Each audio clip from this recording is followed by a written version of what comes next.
정부가 토지 거래 허가 구역을 확대한 이후 아파트 거래량이 눈에 띄게 줄었습니다. 그런데 거래가 줄었는데도 강남권을 중심으로 집값이 오히려 더 뛰고 있습니다. 왜 그런 건지 정아람 기자가 취재했습니다. 서울 압구정동의 한 아파트입니다.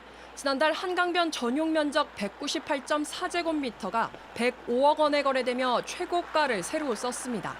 최근엔 호가가 최고 130억 원까지 뛰었는데도 사려는 문의가 줄을 잇습니다. 똘똘한 한 채로 갈아타기에는 여기만큼 좋은 곳이 없다라는 인식들이 많이 있기 때문입니다. 정부에서 최상급지를 그다음에 최상급 단지를 찍어준 셈이 됐고요. 정부가 토지거래 허가구역을 강남 3구와 용산구로 확대 재지정한 이후 지난달 이 지역 아파트 거래량은 전달보다 90% 줄었습니다. 하지만 토허제 재지정 이후 성사된 거래 10건 중 4건이 신고가였습니다. 그중 절반이 강남구에서 나왔고 송파구와 용산구에선 재건축 단지 위주로 신고가 거래가 쏟아졌습니다.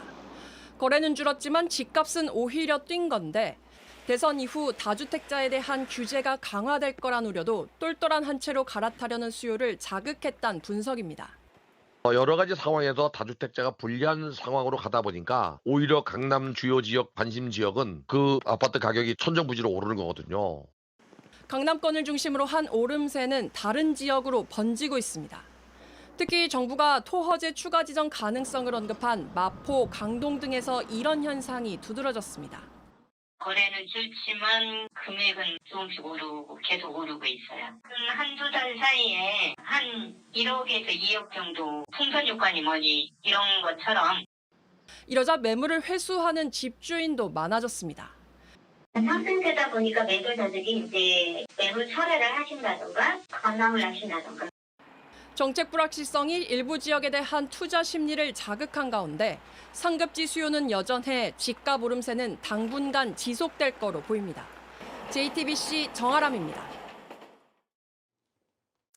JTBC 뉴스를 시청해주신 여러분 고맙습니다. 저희는 저녁 6시 30분 뉴스룸에서 뵙겠습니다.